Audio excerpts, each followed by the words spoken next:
বিসমিল্লাহির রহমানির রহিম। প্রিয় শিক্ষার্থীবৃন্দ, তোমরা কেমন আছো? নিশ্চয়ই ভালো আছো। আমিও তোমাদের দোয়ায় ভালো আছি।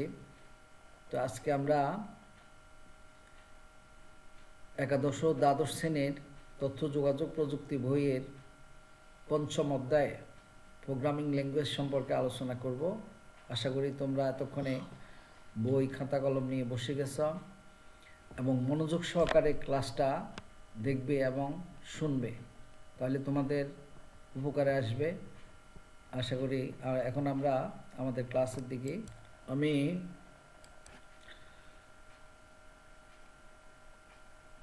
আমার পরিচয় দিয়ে নিচ্ছি। দেখো, আমি আবু নাসিম মাহমুদুল্লাহ, প্রভাষক, তথ্য যোগাযোগ প্রযুক্তি, সোমপাড়া কলেজ, চাটখিল, নোয়াখালী। পাঠ পরিস্থিতিতে আমরা একাদশ ও দ্বাদশ শ্রেণীর তথ্য যোগাযোগ প্রযুক্তির পঞ্চম অধ্যায়ের প্রোগ্রামিং ভাষা সম্পর্কে আজকে আলোচনা করব। আমরা এই প্রোগ্রামিং ভাষা আজকে শুরু করলাম।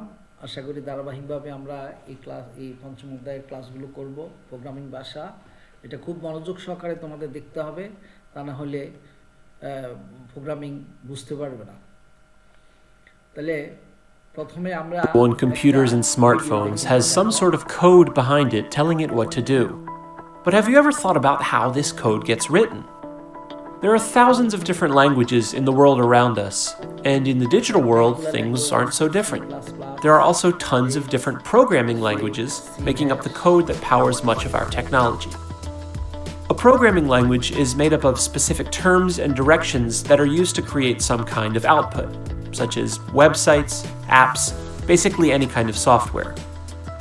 Languages like JavaScript, Python, and Java are often used by websites for a variety of different purposes.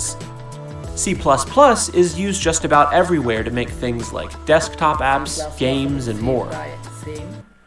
সির আরেকটা ভার্সন হলো সি প্লাস প্লাস। আমাদের সিলেবাসে সি প্রোগ্রামিং আছে। তাহলে প্রিয় শিক্ষার্থীবৃন্দ, আমরা ভিডিওতে কি দেখলাম? বিভিন্ন প্রোগ্রামিং সম্পর্কে আলোচনা করা হয়েছে। আমরা কিছু ছবিও দিচ্ছি, দেখো এখানে C hash, PHP, C plus plus, Python, তারপরে জাভা স্ক্রিপ্ট, অনেকগুলা তোমার লগো দেওয়া আছে। এগুলো হলো এই programming logo, Java, C, PHP, SQL, Python, অনেকগুলা। তাহলে বলতে পারো ছবিতে প্রদর্শিত লগোগুলো কিসের? বিভিন্ন প্রোগ্রামিং লগো, খেয়াল করবা। তাহলে এই পাঠের শুরুতে আজকে আমাদের পাঠ হচ্ছে প্রোগ্রামিং ভাষা, প্রোগ্রামিং ল্যাঙ্গুয়েজ বা প্রোগ্রামিং ভাষা। তাহলে এই পাঠ শেষে শিক্ষার্থীরা তোমরা কি শিখবে? দেখো, প্রোগ্রামিং কি, প্রোগ্রাম কি তা বলতে পারবে, প্রোগ্রামের ভাষা কি তা বলতে পারবে, প্রোগ্রামের ভাষা স্তরগুলো ব্যাখ্যা করতে পারবে, প্রোগ্রামের ভাষাগুলোর সুবিধা অসুবিধা ব্যাখ্যা করতে পারবে। তাহলে দেখো, এখানে হিউম্যানস অর্থাৎ মানুষের কিছু ভাষা, দেখো বইপত্রের ভাষা, হার্টের ছবি, এরকম মানুষের কিছু ভাষা আছে এখানে। আর এখানে দেখো কম্পিউটারের কিছু ভাষা, এখানে 0 এবং 1। তাহলে কম্পিউটার বা মেশিনের ভাষা হচ্ছে 0 এবং 1, আর আমাদের ভাষা বাংলা, ইংরেজি, অনেকগুলো ভাষা আছে, খেয়াল করো। তাহলে মানুষ কিভাবে কম্পিউটারের সাথে কথা বলতে বা যোগাযোগ করতে পারে? কম্পিউটার প্রোগ্রামিং ভাষার মাধ্যমে মানুষ এবং কম্পিউটারের সাথে যোগাযোগ করতে পারে বা সম্পর্ক তৈরি করতে পারে। প্রথমে আসো আমরা প্রোগ্রাম কি। প্রোগ্রামের মাধ্যমে কোনো সমস্যা সমাধানের জন্য প্রয়োজনীয় নির্দেশমালার সমষ্টিকে প্রোগ্রাম বলা হয়। নির্দেশমালার সমষ্টি, এ সেট অফ ইনস্ট্রাকশন, এগুলো প্রোগ্রাম।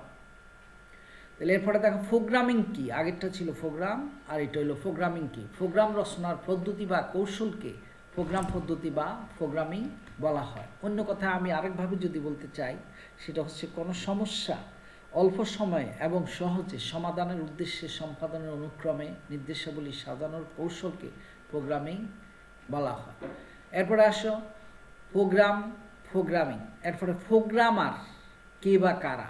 প্রোগ্রামার কে, মানে প্রোগ্রামার কাকে বলবো আমরা? সাধারণভাবে বলা যায় যে বা যিনি কম্পিউটারের জন্য সফটওয়্যার তৈরি করেন, সমস্যা সৃষ্টি ও সমাধান করে, ওয়েব ডেভেলপ করে, কোড লিখে এবং কোড বিশ্লেষণ করে, তিনি প্রোগ্রামার। এরপরে প্রোগ্রামিং ভাষা, খেয়াল করো,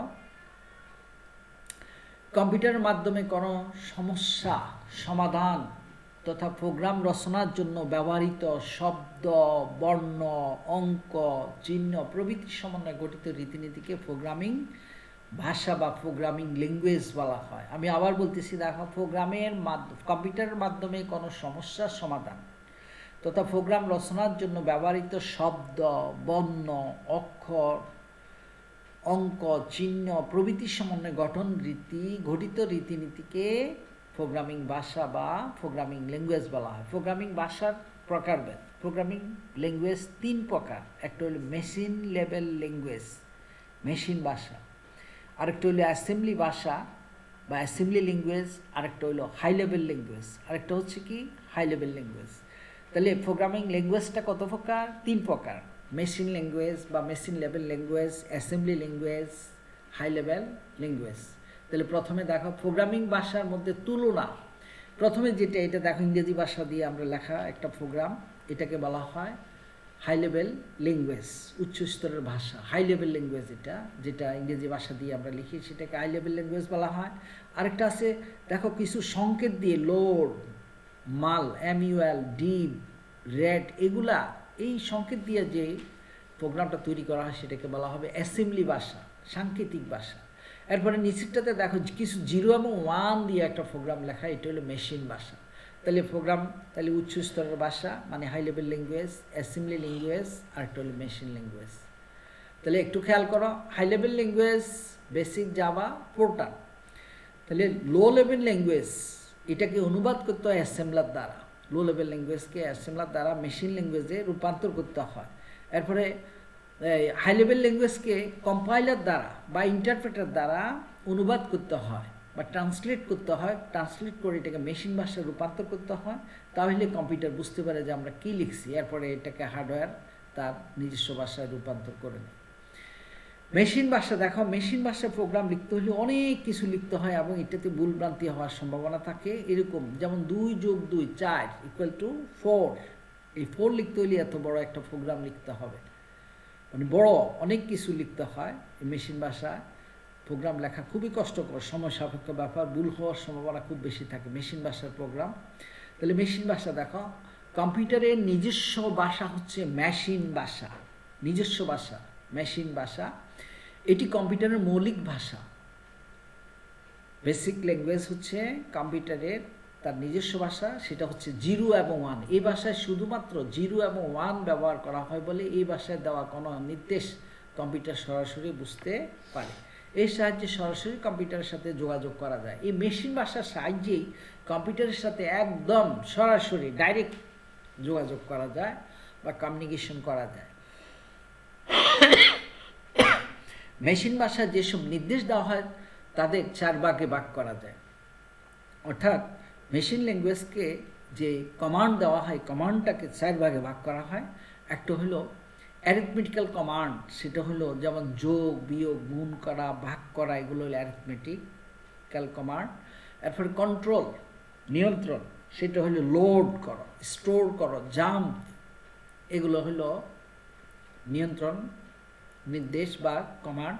ইনপুট আউটপুট, অর্থাৎ পড়ো, রিড, এবং লেখো, রাইট, এগুলো হইল ইনপুট আউটপুট কমান্ড। প্রত্যক্ষ ব্যবহার, ডাইরেক্ট ইউজ, অর্থাৎ আরম্ভ করো, স্টার্ট করো, হল্ট, থামো, এবং শেষ করো, ইন করো। তাহলে মেশিন ভাষার কমান্ডকে 4 ভাগে ভাগ করা যায়: অ্যারিথমেটিক, কন্ট্রোল, ইনপুট আউটপুট, আর একটা হলো ডাইরেক্ট ইউজ। খেয়াল রাখবো বা তোমরা। মেশিন ভাষার সুবিধা, মেশিন ভাষার কিছু সুবিধা আছে। কীরকম সুবিধা দেখো, মেশিন ভাষার সবচেয়ে বড় সুবিধা হচ্ছে সরাসরি কম্পিউটারের সাথে যোগাযোগ করা যায়, ডাইরেক্ট অ্যাক্সেস করা যায়। মেশিন ভাষায় লেখা প্রোগ্রাম নির্বাহের জন্য কোনো প্রকার অনুবাদক প্রোগ্রামের প্রয়োজন হয় না, ফলে দ্রুত কাজ করা যায়। মানে মেশিন ভাষাতে কিছু অনুবাদক অর্থাৎ ট্রান্সলেটরের দরকার হয় না, এটা সরাসরি কম্পিউটার বুঝতে পারে, এই জন্য দ্রুত কাজ হয়। মেশিন ভাষায় লিখিত প্রোগ্রামে অতি অল্প সময়ে অল্প মেমোরি প্রয়োজন হয়, মানে মেমোরি খরচ হয় কম। কম্পিউটারের ভিতরে গঠন ভালোভাবে বুঝতে হলে এই ভাষা জানতে হয়। তাহলে কম্পিউটারের ভিতরে গঠন ভালোভাবে বুঝতে হলে এই ভাষা জানতে হবে। এই হলো মেশিন ভাষার সুবিধা। মেশিন ভাষার কিছু অসুবিধা আছে। এই অসুবিধাগুলো হলো, মেশিন ভাষায় লিখিত কোনো প্রোগ্রাম সাধারণত বোঝা যায় না, শুধু 0 এবং 1 ব্যবহার করা হয় বলে প্রোগ্রাম লেখা কষ্টসাধ্য। এগুলো হলো মেশিন ভাষার অসুবিধা। এই ভাষায় প্রোগ্রাম লিখতে প্রচুর সময় লাগে এবং ভুল হওয়ার সম্ভাবনা খুব বেশি থাকে। ভুল হলে তা বের করা এবং ভুল ত্রুটি দূর করা খুবই কঠিন কাজ।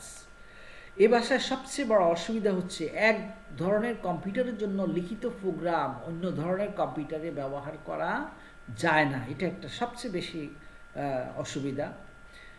মেশিন ভাষাকে নিম্ন স্তরের ভাষাও বলা হয়। মেশিন ভাষা হলো লো লেভেল ল্যাঙ্গুয়েজ বা নিম্ন স্তরের ভাষা। তাইলে এই হলো মেশিন ভাষার সুবিধা এবং অসুবিধা। এরপরে দেখো আমরা অ্যাসেম্বলি ভাষা, সাংকেতিক ভাষা। অ্যাসেম্বলি ভাষাটা হচ্ছে সাংকেতিক ভাষা, যেমন sub X BX, mov CX CX, mov DX 0। এটাকে আবার অনুবাদক অ্যাসেম্বলার দ্বারা অনুবাদন করলে এরকম আমরা 0 এবং 1 পাবো। এরকম একটা চার্ট দিয়ে দিলাম, অ্যাড দেখো, এরকম অ্যাসেম্বলি ভাষা একটা সাংকেতিক ভাষা। এরপরে দেখো এগুলো কোন ভাষায় লিখিত প্রোগ্রাম, তাহলে অ্যাসেম্বলি ভাষা। তাহলে অ্যাসেম্বলি ভাষা আসলে অ্যাসেম্বলি ভাষাকে সাংকেতিক ভাষাও বলা হয়। এর প্রচলন শুরু 1950 সাল থেকে। দ্বিতীয় প্রজন্মের কম্পিউটারে এই ভাষা ব্যাপকভাবে প্রচলিত ছিল। অ্যাসেম্বলি ভাষার ক্ষেত্রে নির্দেশ ও ডেটার অ্যাড্রেস বাইনারি বা হেক্সাডেসিমাল সংখ্যার সাহায্যে না দিয়ে সংকেতের সাহায্যে দেওয়া হয়। এই সংকেতকে বলে সাংকেতিক কোড বা সিম্বলিক কোড বা ন্যামনিক কোড। এটি অনেকটা সহজবোধ্য, অর্থাৎ এটা মেশিন ভাষার চেয়ে কিছুটা, অ্যাসেম্বলি ভাষাটা কিছুটা সহজ বা সাংকেতিক ভাষাটা কিছু সহজ। যেমন যোগের ক্ষেত্রে আমরা অ্যাডিশন করাকে লিখবো অ্যাড, অ্যাডিশন না লিখে আমরা অ্যাড, এটা একটা সংকেত। বিয়োগ করার ক্ষেত্রে সাবট্রাকশন করাকে লেখা হয় সাব, SUB, সাব। গুণ বা মাল্টিপ্লাইকে লেখা হয় MUL। ভাগ বা ডিভিশনকে লেখা হয় DIV ইত্যাদি। অ্যাসেম্বলি ভাষায় প্রতিটি নির্দেশের 4টি অংশ থাকে। নির্দেশের আগেরটা তো 4টে ছিল, এটাও 4টা। Level of code, operand, comment. Assembly ভাষার 4টা অংশ। অ্যাসেম্বলি ভাষার এরকম মেশিন ভাষার যেরকম সুবিধা আছে অসুবিধা আছে, অ্যাসেম্বলি ভাষার সুবিধা এবং অসুবিধা আছে। দেখো অ্যাসেম্বলি ভাষার সুবিধা, অ্যাসেম্বলি ভাষায় প্রোগ্রাম রচনা করা যান্ত্রিক ভাষার তুলনায় অনেক সহজ। প্রোগ্রাম রচনা করতে কম সময় লাগে, ভুল ত্রুটি বের করা কষ্টসাধ্য ব্যাপার। অনুবাদক প্রোগ্রামের প্রয়োজন হয়, প্রোগ্রাম পরিবর্তন করা সহজ।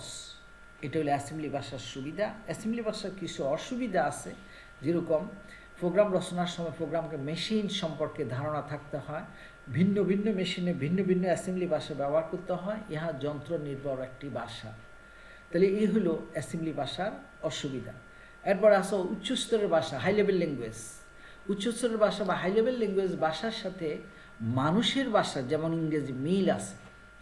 এই স্তরের ভাষা লিখিত প্রোগ্রাম বিভিন্ন ধরনের মেশিনে ব্যবহার করা সম্ভব।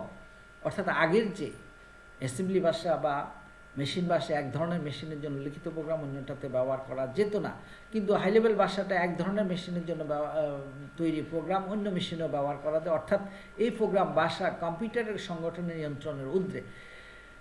এই জন্য এইসব ভাষাকে উচ্চ স্তরের ভাষা বলা হয়। এটি মানুষের জন্য বুঝতে পারা খুব সহজ, কিন্তু কম্পিউটার সরাসরি বুঝতে পারে না বলে অনুবাদক প্রোগ্রামের সাহায্যে একে মেশিন ভাষায় রূপান্তর করে নিতে হয়। তাহলে দেখো উচ্চ স্তরের ভাষার প্রকারভেদ। সাধারণ কাজের জন্য যে ভাষা সেটা হলো জেনারেল পারপাস ল্যাঙ্গুয়েজ। সেটা হচ্ছে দেখো যেসব ভাষা সব ধরনের কাজের উপযোগী করে তৈরি করা হয় তা সাধারণ কাজের ভাষা নামে পরিচিত। যেমন বেসিক, পেস্কেল, সি ইত্যাদি। আমাদের সিলেবাসে সি ভাষা আছে। বিশেষ কাজের ভাষা স্পেশাল পারপাস ল্যাঙ্গুয়েজ। আর যেসব ভাষা বিশেষ বিশেষ কাজের উপযোগী করে তৈরি করা হয়, অর্থাৎ যে কাজটার জন্য তৈরি করা হয় এটা আর অন্য কাজে ব্যবহার করা যায় না, তা বিশেষ কাজের ভাষা নামে পরিচিত। যেমন কোবল, অ্যালগল, পোর্টার ইত্যাদি। এরপরে আমরা উচ্চস্তরের ভাষার সুবিধা, এরকম যেরকম আমরা মেশিন ভাষা, অ্যাসেম্বলি ভাষার সুবিধা, উচ্চস্তরের ভাষার সুবিধা। উচ্চস্তরের ভাষার প্রোগ্রাম লেখা সহজ ও লিখতে সময় কম লাগে, এতে ভুল হওয়ার সম্ভাবনা কম থাকে এবং প্রোগ্রামের ত্রুটি বের করে তা সংশোধন করা কিছুটা সহজ। এই ভাষায় প্রোগ্রাম লেখার জন্য কম্পিউটারের ভিতরের সংগঠন সম্পর্কে ধারণা থাকার প্রয়োজন নেই। এক মডেলের কম্পিউটারের জন্য লিখিত প্রোগ্রাম অন্য মডেলের কম্পিউটারে চলে। উচ্চ স্তরের ভাষার অসুবিধা, এগুলো হইল সুবিধা, এই চারটা। আর তিনটে অসুবিধার কথা আমি বলবো তোমাদের। যেটা উচ্চ স্তরের ভাষার অসুবিধা হচ্ছে সরাসরি কম্পিউটারের সাথে যোগাযোগ করা যায় না। মেশিন ভাষা সরাসরি যোগাযোগ করা যায়, প্রোগ্রামকে অনুবাদ করে কম্পিউটারকে বুঝিয়ে দিতে হয়, এরপরে বেশি মেমোরি প্রয়োজন হয়। এই হলো উচ্চস্তরের ভাষার অসুবিধা। তাহলে অসুবিধার চেয়ে সুবিধা অনেক বেশি। দেখো, উচ্চস্তরের ভাষার ব্যবহার কোথায় কোথায় আমরা ব্যবহার করব? হাই লেভেল ভাষা বড় প্রোগ্রাম তৈরির কাজে, বৃহৎ ডাটা প্রসেসিংয়ের কাজে ব্যবহৃত প্রোগ্রাম তৈরি করতে যেসব ক্ষেত্রে প্রচুর মেমোরি প্রয়োজন সেসব ক্ষেত্রে সফটওয়্যার তৈরির কাজে, তারপরে জটিল গাণিতিক হিসাব নিকাশের সফটওয়্যার তৈরির কাজে ব্যবহার করা হয়, অ্যাপ্লিকেশন প্যাকেজ সফটওয়্যার তৈরির কাজে ব্যবহার করা হয় এই উচ্চস্তরের ভাষা। বিভিন্ন ধরনের অটোমেটিক প্রসেস কন্ট্রোলের কাজে এই উচ্চস্তরের ভাষা ব্যবহার করা হয়। উচ্চস্তরের ভাষার ও মেশিন ভাষার সাথে তুলনা, লো লেভেল ল্যাঙ্গুয়েজ দেখো 0 এবং 1, এটা প্রসেসিং টাইমটা একদম ফাস্ট, খুব দ্রুত কাজ করতে পারে। হাই লেভেল ল্যাঙ্গুয়েজ এরকম মানুষের ভাষার মতো, সেটা প্রসেসিংটা একদম স্লো। অর্থাৎ মেশিন ভাষার চেয়ে হাই লেভেল ভাষা প্রসেসিং টাইম স্লো। এরপরে আসে কয়েকটি উচ্চস্তরের ভাষা। এরপরে দেখো কোবল, বিজনেস অ্যাপ্লিকেশনে কোবল ভাষা ব্যবহার করা ইম্পর্ট্যান্ট। ইঞ্জিনিয়ারিং এবং সায়েন্টিফিক অ্যাপ্লিকেশনে ইম্পর্ট্যান্ট ল্যাঙ্গুয়েজ ইউজ করা হয়। Pascal general use and as a teaching tools. C এবং C++, general purpose, currently most popular. Prolog artificial ইন্টেলিজেন্সে এই প্রোগ্রাম ব্যবহার করা হয়। Java general all purpose programming. .NET general or web অ্যাপ্লিকেশনে এই ভাষা ব্যবহার করা হয়। এরপরে আসো, এতক্ষণ আমরা তোমাদের ভাষা সম্পর্কে অনেক কিছু আলোচনা করেছি আজকে। এরপরে তোমাদের জন্য একটা একক কাজ নিয়ে আসলাম, সেটা হচ্ছে সবচেয়ে দ্রুত নির্বাহ হয় কোন ভাষার প্রোগ্রাম। নিশ্চয়ই তোমরা বলতে পারবা, বলো। আমি বলে দিচ্ছি, দেখো আবার। তাহলে উচ্চস্তরের ভাষা, তারপরে অ্যাসেম্বলি ভাষা, মেশিন ভাষা। তাহলে মেশিন ভাষা খুব দ্রুত নির্বাহ করা যায়, এটা সরাসরি নির্বাহ করা, যেহেতু এটার কোনো অনুবাদকের প্রয়োজন হয় না। এরপরে আসো দলীয় কাজ, তোমাদের কিছু দলীয় কাজ দিয়ে দেব। এই দলীয় কাজ যেমন যারা বিজ্ঞান বিভাগ এবং ব্যবসা শিক্ষা শাখা আছে তারা অ্যাসেম্বলি ভাষার সুবিধাগুলো লিখবে। আমি তোমাদের অ্যাসেম্বলি ভাষার অনেকগুলো সুবিধার কথা বলেছি, তোমরা লিখে নিবে। খদল যারা মানবিক শাখা আছে তাদের জন্য কাজ হলো দলীয় কাজটা, তোমরা দলভুক্ত হয়ে কাজ করবে। উচ্চ স্তরের ভাষার সুবিধা লেখো। এ হচ্ছে তোমাদের খদলের কাজ। কদলের কাজ ছিল অ্যাসেম্বলি ভাষার সুবিধা, আর খদলের কাজ হলো অ্যাসেম্বলি ভাষার অসুবিধা। সুবিধাগুলো লেখো। মূল্যায়ন দেখো, প্রোগ্রাম কি, আমি তোমাদের বলেছি প্রোগ্রাম কি, প্রোগ্রামের ভাষা কি, প্রোগ্রামিং ল্যাঙ্গুয়েজ। প্রোগ্রামিং ভাষার একটি সুবিধা বলো, মেশিন ভাষার একটা সুবিধা, এটা সরাসরি কাজ করা যায়, সরাসরি মেশিনের সাথে যোগাযোগ করা যায়। এই উচ্চস্তরের ভাষার অসুবিধাগুলো বলো। আমি তোমাদের সবগুলো আলোচনা করছি, আশা করি তোমরা এই প্রশ্নগুলো উত্তর দিতে পারবে। তোমাদের জন্য একটা বাড়ি কাজ নিয়ে আসলাম, সেটা হচ্ছে দেখো, একটি চকের মাধ্যমে বিভিন্ন ভাষার সুবিধা ও অসুবিধাগুলো লিখে রাখবে তোমরা। এরপর কলেজ খোলা হলে তোমাদের টিচারকে দেখাবে। তো এই প্রিয় শিক্ষার্থীবৃন্দ, তোমাদের নিয়ে আজকে আমরা যে প্রোগ্রামিং ভাষার যে ক্লাসটা করলাম, খুব প্রাণবন্ত ক্লাস। আশা করি তোমরা মনোযোগ দিয়ে দেখবে এবং ধারাবাহিকভাবে এই ক্লাসগুলো দেখে যাবে, তাহলে তোমরা প্রোগ্রামিং ভাষা সম্পর্কে আলোচনা বুঝতে পারবে, তাহলে কোনো সমস্যা হবে না। তো ধন্যবাদ সবাইকে, আল্লাহ হাফেজ।